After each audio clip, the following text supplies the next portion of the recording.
जय श्री राधे श्री भगवद्वासुदेव श्रीमद्भागवत महापुराणम अष्टम स्कंधा अथ प्रथमो अध्याय मन्वंतरों का वर्णन।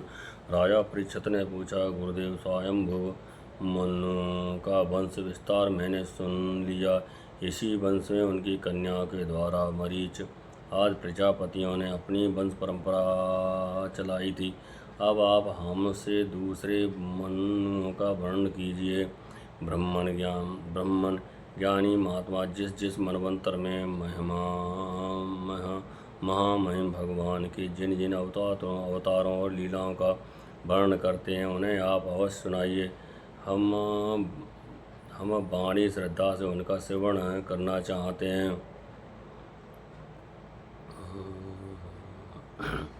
भगवान विश्व भावन भगवान बीते हुए मनवंतरों में जो जो लीलाएं कर चुके हैं, वर्तमान मनवंतर में जो कर रहे हैं और आगे मनवंतरों में जो कुछ करेंगे वह सब हमें सुनाइए। श्री सुखदेव जी ने कहा, इस कल्प में स्वामिभु आदि 6 मनवंतर बीत चुके हैं।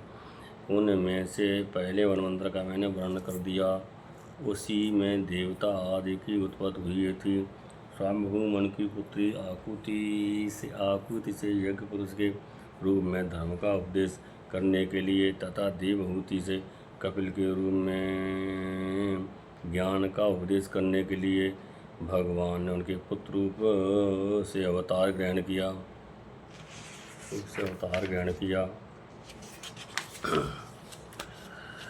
परीक्षित, भगवान कपिल का वर्णन मैं पहले ही तीसरे स्कंद में कर चुका हूँ। अब भगवान एक पुरुष ने आकुति कपिल गर्भ से अवतार लेकर जो कुछ किया उसका वर्णन करता हूँ। परीक्षित, भगवान स्वामिभु मनु ने समस्त कामनाओं और भोगों से विरक्त होकर राय छोड़ दिया। वे अपनी पत्नी शत्रुपा के साथ तपस्या करने के लिए वन में चले गए। परीक्षित, उन्होंने सुनंदा नदी के किनारे पृथ्वी पर एक पैर से खड़े रहकर 100 वर्ष तक घोर तपस्या की। तपस्या करते समय वे प्रतिदिन इस प्रकार भगवान की स्तुति करते थे। मनु जी कहा करते थे, जिनकी चेतना के स्पर्श मात्र से यह विश्व चेतन हो जाता है, किंतु यह विश्व जिन्हें चेतना का दान नहीं कर सकता, जो इसके सो जाने पर प्रलय में भी जागते रहते हैं, जिनको यही नहीं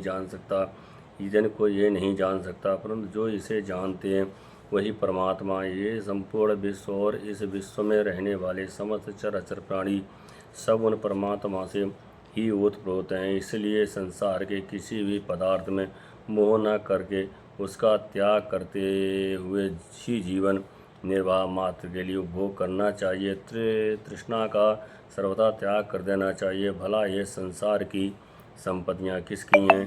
भगवान सबके साक्षी हैं। उन्हें बुद्धि वृत्तियाँ या नेत्र आदि इंद्रियाँ नहीं देख सकती, परंतु उनकी ज्ञान शक्ति अखंड है। समस्त प्राणियों के हृदय में रहने वाले उन्हीं स्वयं प्रकाश असंग परमात्मा की शरण ग्रहण करें, जिनका न आदि है न अंत है, और फिर मध्य तो होगा ही कहाँ से। इनका न कोई अपना है और न पराया है, और न बाहर है न भीतर है। वे विश्व के आदि अंत मध्य अपने पराये बाहर और भीतर सब कुछ हैं। उन्हीं की सत्ता से विश्व की सत्ता है। वही अनंत वास्तविक सत्य पर ब्रह्म हैं। वही परमात्मा विश्वरूप हैं। उनके अनंत नाम हैं। वे सर्वशक्तिमान सत्य स्वयं प्रकाश है, अजन्मा और प्राण पुरुष हैं। वे अपनी अमाया शक्ति के द्वारा ही विश्व सृष्टि के जन्म आदि को स्वीकार कर लेते हैं, और अपनी विद्या शक्ति के द्वारा उसका त्याग करके निष्क्रिय सत्य स्वरूप मात्र रहते हैं।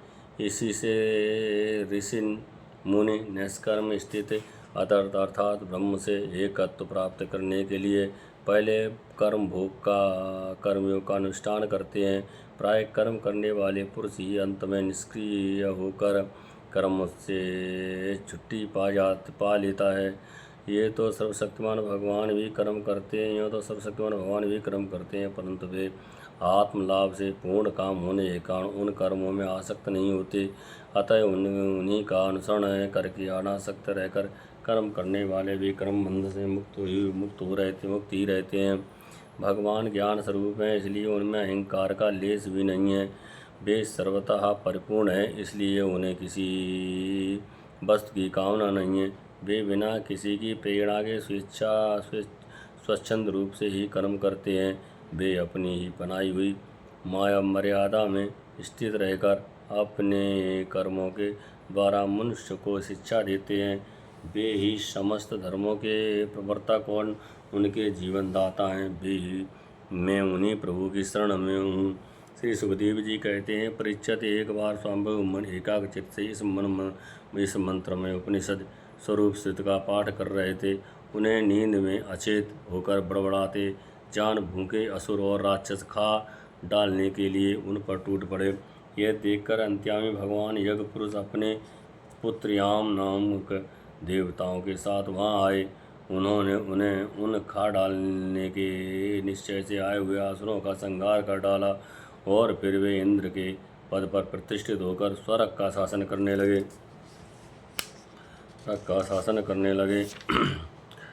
परीक्षित दूसरे मनु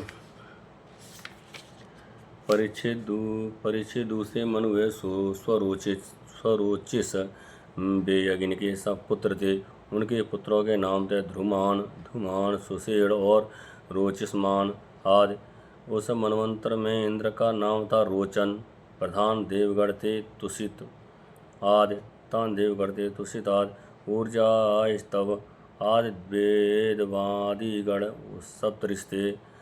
उस मनवंतर में वेदशिरा नाम के ऋषि की पत्नी तुषिता थी।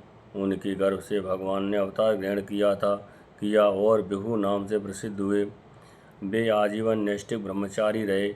उन्हीं के आचरण से शिक्षा ग्रहण करके 88,000 प्रतिनिष्ठ ऋषियों ने ब्रह्मचर्य व्रत का पालन किया।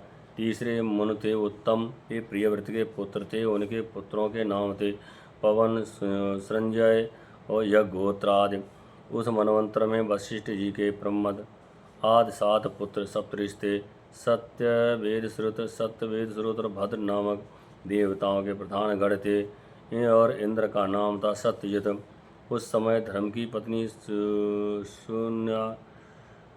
सुनरता के गर्भ से पुरुषोत्तम भगवान ने सत्यसेन के नाम से अवतार ग्रहण किया था।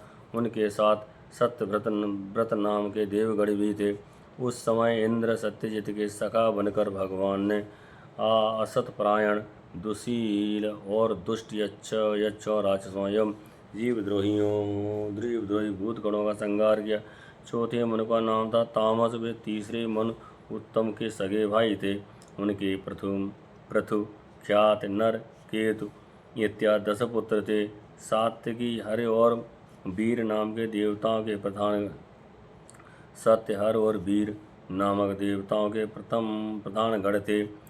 इंद्र का नाम था त्रिशिक। उस मनवंतर में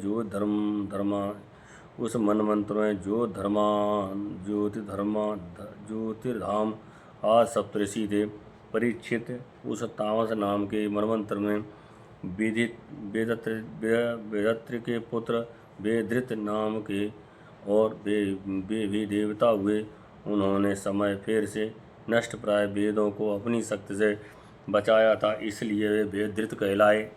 इस मनवंतर में हरिमेधा ऋषि की पत्नी हरिणी के गर्भ से हरि के रूप में भगवान ने अवतार ग्रहण किया। इसी अवतार में उन्होंने ग्रह से गजेंद्र की रक्षा की थी। राजा परीक्षित ने पूछा, मुनिवर, हम आपसे ये सुनना चाहते हैं, भगवान ने गजेंद्र को ग्रह के फंदे से कैसे छुड़ाया था। इस कथाओं में सब कथाओं में वही कथा परम पुण्यमय, प्रशंसनीय, मंगलकारी और शुभ है, जिसमें महात्माओं के द्वारा गान किए हुए भगवान श्री हरि के पवित्र यश का वर्णन कर रहता है। सूत जी कहते हैं, शौनक आदि ऋषियों, राजा परीक्षित आमरण अनशन करके कथा सुनने के लिए ही बैठे हुए थे। उन्होंने जब श्री सुखदेव जी महाराज को इस प्रकार कथा कहने के लिए प्रेरित किया, तब वे बड़े आनंदित हुए और प्रेम से परीक्षित का अभिनंदन करके मुनियों भरी सभा में कहने लगे। इति श्रीमद्भागवते महापुराणे परमहंसायां संहितायां अष्टम स्कंदे मनवंतरानुचरिते प्रथमो अध्याय। जय जय श्री राधे।